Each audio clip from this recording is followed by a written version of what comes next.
मिलिन अपने dog bio के साथ चाइना के शंघाई शहर में रहती थी। वैसे तो वो चाइना के एक छोटे से गांव से थी, पर अपने फादर की डेथ होने के बाद वो अपनी माँ और बहन के लिए पैसे कमाने शंघाई शिफ्ट हुई थी। मिलिन की पर्सनालिटी बहुत ही स्वीट सी थी और वो एक टॉय शॉप में काम करती थी। उसे टॉयज बहुत पसंद थे, लेकिन उन टॉयज में से उसे सबसे ज्यादा पसंद थी डॉल्स। क्योंकि वो एक टॉय शॉप में काम करती थी, तो वो डिस्काउंटेड रेट्स पर अपनी मनपसंद डॉल्स ले लेती थी। उसके घर में अलग अलग देशों से आई हुई यूनिक डॉल्स थी। एक दिन उसकी शॉप में एक लिमिटेड एडिशन लबूबू डॉल का कलेक्शन आया, जहां सारी डॉल्स आते ही बिक गईं। एक डॉल मेलिन ने पहले से ही अपने लिए अलग रख ली थी। उस लबूबू डॉल का कलर गोल्डन था, एक ऐसा शेड जो बाकी लबूबू डॉल से अलग था। वो डॉल बहुत ही सुंदर थी और उस लबूबू जितनी क्यूट स्माइल मेलिन ने पहले कभी नहीं देखी थी। मेलिन उस लबूबू डॉल को अपने घर ले गई। वो उस दिन बहुत खुश थी और बस उस लबूबू डॉल को निहारती जा रही थी। उस डॉल की प्यारी सी नीली आंखें, गोल्डन कलर का सुंदर सा फर, लंबे लंबे कान और प्यारी सी बड़े बड़े दांतों वाली स्माइल। मेलिन ने उस लबूबू को जोर से गले लगाया, उसकी ढेर सारी फोटोज खींची और अपने डॉग बाओ को उसकी डॉल फैमिली के नए मेंबर से इंट्रोड्यूस कराया। पर जहां बाओ सारी डॉल्स को देखकर खुशी से अपनी पूंछ हिलाता हुआ पूरे कमरे में इधर उधर भागता था, वहीं वो उस लबूबू डॉल को देखकर बहुत जोरों से भौंकने लगा, गुर्राने लगा। मेलिन को ये बात थोड़ी अजीब लगी, पर उसने सोचा कि बाओ शायद डर रहा होगा, तो उसने डॉल को अपनी शेल्फ पर रखा और सोने चली गई। मेलिन का डॉग बाओ, जो हमेशा उसके पास सोता था, उस डॉल को घूरता रहा और कमरे से बाहर भाग गया। अगली सुबह ऑफिस जाने से पहले बाओ लबूबू को देखकर जोर से भौंक रहा था। जैसे ही मेलिन घर से निकलने वाली थी, बाओ ने उसकी जीन्स पकड़ ली और उसे खींचकर उसके शेल्फ के पास ले जाने लगा। मेलिन ने बाओ को डांटा, लेकिन वो सुन ही नहीं रहा था। मेलिन ने गुस्से में बाओ को बाथरूम में बंद कर दिया और शॉप के लिए निकल गई। उस दिन उसका अपने टॉय स्टोर में सबसे खराब दिन गुजरा। हमेशा सबसे प्यार से बात करने वाली मेलिन अपने कस्टमर से लड़ पड़ी और उसे पता नहीं उस पर इतना गुस्सा आ गया कि वो उसके ऊपर चिल्ला दी। उसके बॉस ने उसी वक्त मेलिन को बहुत डांटा और उसे काम से निकाल दिया। मेलिन को कुछ समझ नहीं आया कि उसे अचानक इतना गुस्सा कैसे आ गया। वो रोते रोते वापस घर गई। उसने अपने बाथरूम का दरवाजा खोला और तभी बाओ जोर से भौंकने लगा, लेकिन रोती हुई मेलिन का चेहरा देखकर वो शांत हो गया और उसकी भी आंखों में आंसू आ गए। मेलिन उस रात जल्दी सो गई थी। सोते हुए उसे किसी की हंसी सुनाई दी, एक अजीब सी हंसी जो उसने कभी नहीं सुनी थी। तभी उसने देखा कि उसके कमरे के कोने में कोई खड़ा हुआ उसे घूर रहा है।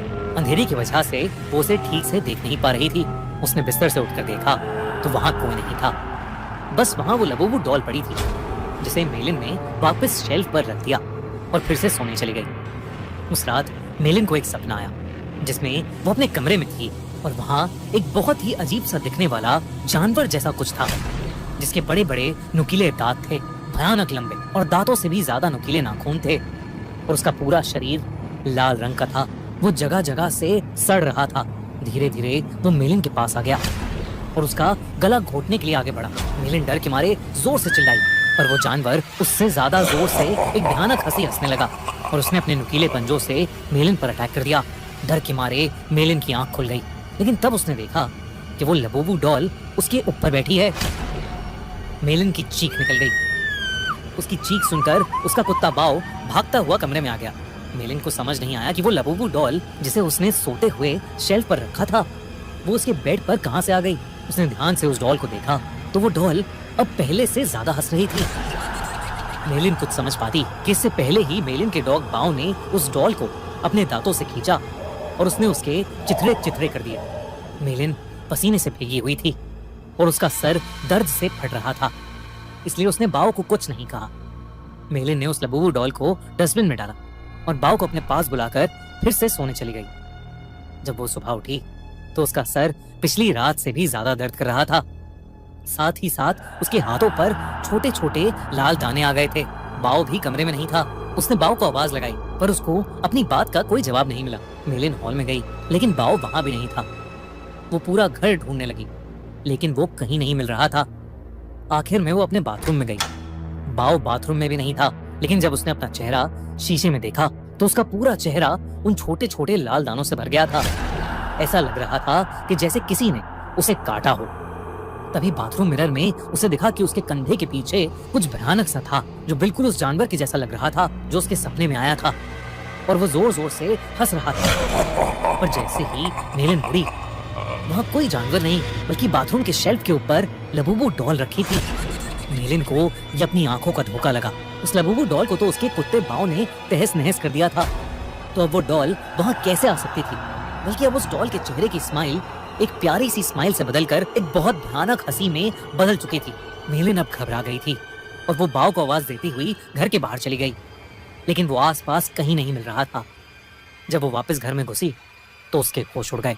वो लबूबू डॉल अब किचन के सिंक के पास पहुंच गई थी। उस डॉल के हाथ और दांत लाल पड़े थे। जब मेलिन ने सिंक के नीचे देखा तो उसके रोंगटे खड़े हो गए। वहां उसके डॉग बाव की बॉडी पड़ी थी और उसमें से खून बह रहा था। ऐसा लग रहा था कि जैसे उसको किसी ने बुरी तरह नोच खाया है। बाव मर चुका था और ये देखकर मेलिन की हालत खराब हो रही थी। उसे समझ आ गया था कि ये लबूबू डॉल कोई आम डॉल नहीं है। उसने इंटरनेट पर लबूबू डॉल से जुड़ी इंफॉर्मेशन सर्च करनी शुरू कर दी। इंटरनेट पर उसने न्यूज़ पढ़ी तो कई लोगों को उनकी लबूबू डॉल्स हॉन्ट कर रही थी। पूरी दुनिया भर में लबूबू डॉल्स के हॉन्टेड होने के ऐसे कई केसेस सामने आ चुके थे। लबूबू डॉल लोगों को बाइट कर रही थी और उनके साथ बुरी बुरी चीजें घट रही थीं, जैसे उनकी जॉब चले जाना, उनका बीमार हो जाना या उनके किसी करीबी की मौत। ये सब न्यूज़ पढ़कर मेलिन और ज्यादा डर गई थी। उसे समझ आ गया था कि उसकी लबूबू डॉल हॉन्टेड है। उसने देरी न करते हुए डॉल में आग लगा दी और उसकी राख को एक जार में डालकर पास की नदी में बहा दिया।